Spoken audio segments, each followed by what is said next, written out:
Hola muchachada, ¿cómo andan? Aunque parezca que estoy en el medio de la selva, sí, estoy en el medio, pero de Capital Federal. A mí me encanta venir a pasear por Capital, me encanta recorrer la ciudad, pero bueno, como estamos a fin de mes, hoy les propongo recorrer 3 lugares imperdibles de Capital sin gastar un solo peso. ¿Y por dónde arrancamos? Sí, por el Botánico. Acompáñame.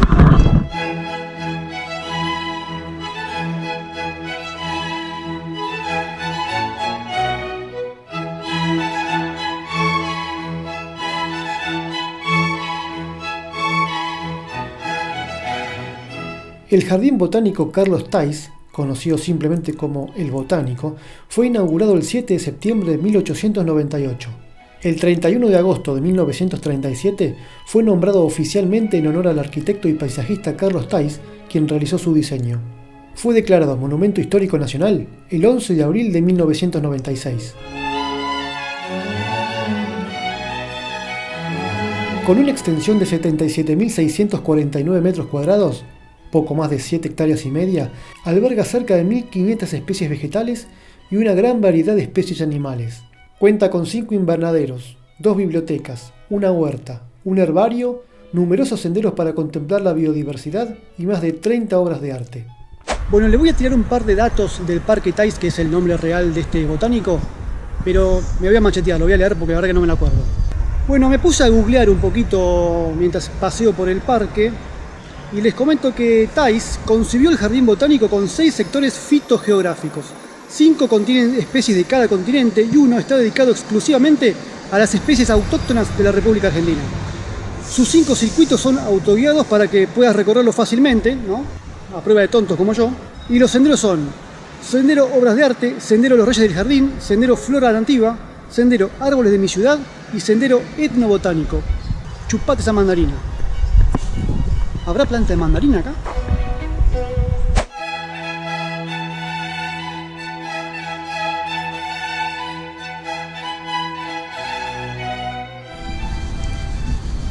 Esta es la manera correcta de limpiar una manzana. Bueno, yo me tomo un recreíto, me voy a desayunar una manzana, un desayuno light, a tono con la naturaleza, estoy a tono con el lugar. Acá es como que el sonido, el ruido se apacigua un poquito, la sombra de los árboles lo hacen un lugar muy tranquilo, muy relajado para estar, para leer un libro, para tomar unos mates, para bajar un cambio. Así que voy a desayunar una manzanita y después voy a seguir recorriendo.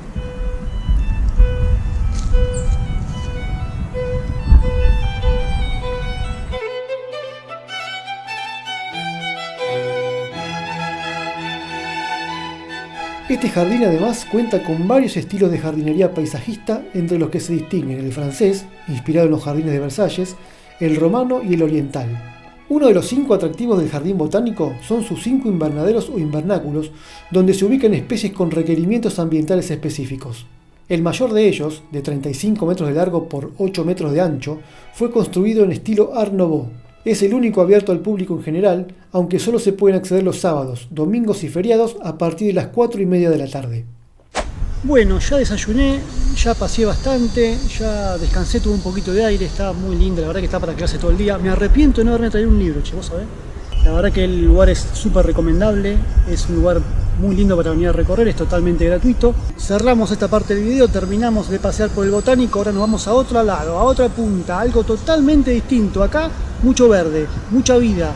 Ahora vamos a la otra punta, de la vida a la muerte.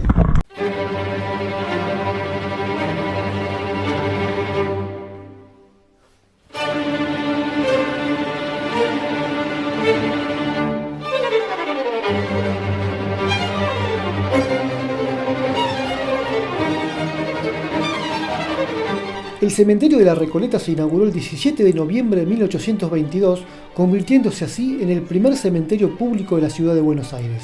Hoy es uno de los atractivos turísticos más populares de la ciudad, famoso por sus numerosos e imponentes mausoleos y bóvedas adornadas con mármoles y esculturas. Su valor arquitectónico es una muestra de los tiempos en que Argentina era una potencia económica emergente a fines del siglo XIX. Un dato importante si visitas el cementerio de Recoleta es que si sos argentino, entras gratis, simplemente presentando tu documento, te dan un ticket, lo presentas en la puerta y entras totalmente gratis. Muchos de los mausoleos y las bóvedas que se encuentran en este cementerio son obras de importantes arquitectos, con lo cual muchos, más de 90, han sido declarados monumento histórico. El mismo cementerio ha sido declarado en el año 1946 Museo Histórico Nacional.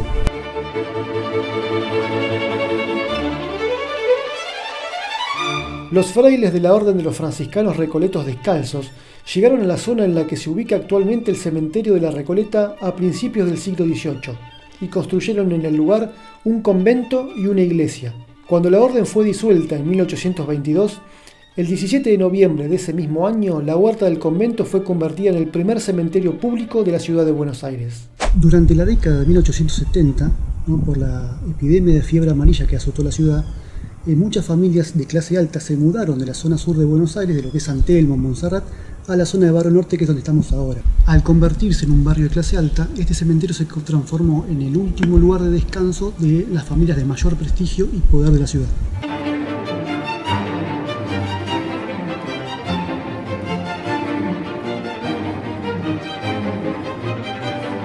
En el ingreso al cementerio hay 3 fechas grabadas sobre el piso: 1822, año de su creación; 1881, fecha de su primera remodelación; y 2003, fecha de su segunda remodelación. Tanto el frontis exterior como el interior poseen inscripciones en latín. Del lado de afuera el mensaje es de los vivos a los muertos, Requiescant in pace, que significa descansen en paz. Y del lado de adentro, el mensaje es de los muertos a los vivos, Expectamus Dominum, que significa esperamos al Señor. En este cementerio descansan los restos de grandes personalidades de la historia, la cultura y el deporte, como Domingo Sarmiento, Julio Argentino Roca, Juan Manuel de Rosas, Hipólito Yrigoyen, Eva Duarte de Perón, Raúl Alfonsín, Adolfo Bioy Casares, José Hernández, entre otros. Más allá de ser un cementerio, este lugar está lleno de datos curiosos. Mi favorito es el de Salvador María del Carril. ¿Lo conocías? Salvador María del Carril fue un político argentino, aunque no de los más conocidos, pero fue primer vicepresidente y primer ministro de Economía de la República Argentina. Don Salvador María del Carril se casó con doña Tiburcia Domínguez, y aunque sus primeros años de matrimonio fueron buenos, de a poco la cosa se fue complicando. Parece ser que esta señora doña Tiburcia le gustaba gastarse el patrimonio de su marido en joyas, vestidos, perfumes importados, hasta que su marido se enteró y envió una solicitada a los medios de esa época pidiéndole a todos los comercios que le cancelen el crédito que su mujer tenía en todos los comercios de la ciudad. Esto obviamente enfureció totalmente a doña Tiburcia, que estaba enojada pero no era ninguna tonta. Así que no se divorció, no se separó de su marido, lo que sí hizo fue que no le volvió a hablar en toda su vida. Según un reconocido mito urbano, se dice que era tan grande el enojo de doña Tibu que cuando Salvador falleció, mandó a construir un ostentoso mausoleo con la estatua de su marido mirando en una dirección, y dejó asentado en su testamento que cuando ella fallezca, sea enterrada en el mismo lugar e instalen un busto suyo pero mirando en la dirección contraria, para darle la espalda a su marido por toda la eternidad.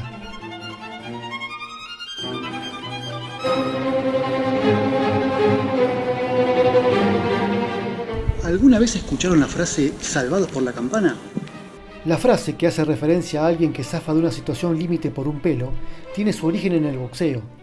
Sin embargo, la historia que les voy a contar es un poquito más interesante.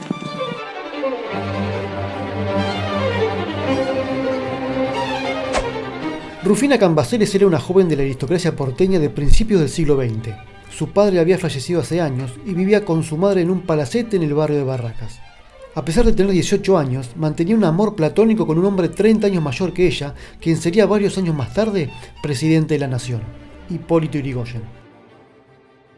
El día de su cumpleaños número 19 y en medio de su propia fiesta, Rufina se enteró que Yrigoyen era el amante secreto de su madre y se encerró desconsolada en su habitación.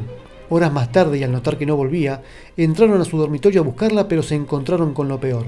Rufina yacía inconsciente en su cama y un médico que estaba invitado en la fiesta constató su muerte en el momento. Esa misma noche fue enterrada en la bóveda familiar. Como en esa época la burguesía enterraba los cuerpos con todas sus joyas, eran comunes los saqueos de tumbas. Por ese motivo en el cementerio había cuidadores y guardias todo el tiempo. Fue justamente uno de ellos quien escuchó ruidos extraños que salían de la bóveda y corrió a darle aviso a la familia. Pero al llegar al cementerio y abrir la bóveda, se encontraron con un panorama macabro y desolador.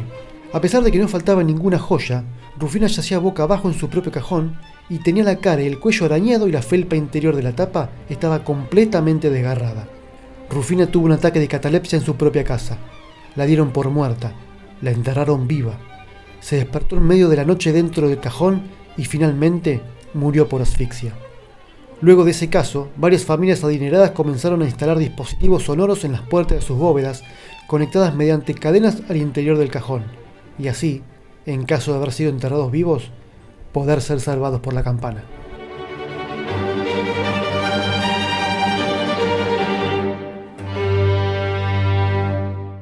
Bueno, dejamos el cementerio, seguimos paseando por Buenos Aires.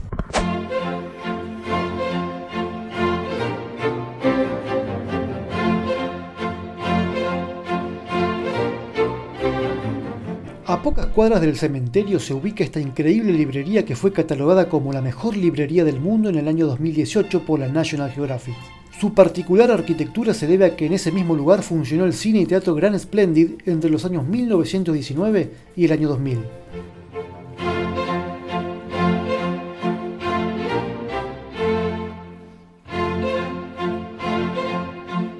Su reconstrucción y transformación en una de las librerías más lindas del mundo mantuvo mucho de su diseño y estructura original. La cúpula fue pintada por el artista italiano Nazareno Orlandi, una obra que remite a la paz hecha en 1919 a modo de festejo por el fin de la Primera Guerra Mundial. Hoy esta espléndida librería recibe cerca de 100.000 visitantes por mes. Y llegamos así al final de un nuevo capítulo de Momentos Random. Dale me gusta al video, suscríbete si aún no lo hiciste y nos vemos en cualquier otro momento.